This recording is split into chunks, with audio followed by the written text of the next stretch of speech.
जयसिंगपूर येथील doctor Babasaheb Ambedkar housing सोसायटीत बंद घर फोडून अज्ञात चोरट्यानं रोख रकमेसह सोन्या चांदीचे दागिने असं एकूण 7,06,500 रुपयांचा मुद्देमाल लंपास केल्याची घटना उघडकीस आली आहे।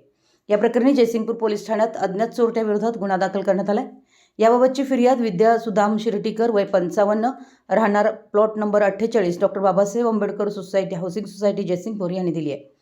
पोलिसांकडून मिळालेल्या माहितीनुसार फिर्यादी यांच्या घराचं मुख्य दरवाजाचं कुलूप अज्ञात चोरट्यानं कशाच्या तरी सहाय्यानं उचकटून आत प्रवेश केला।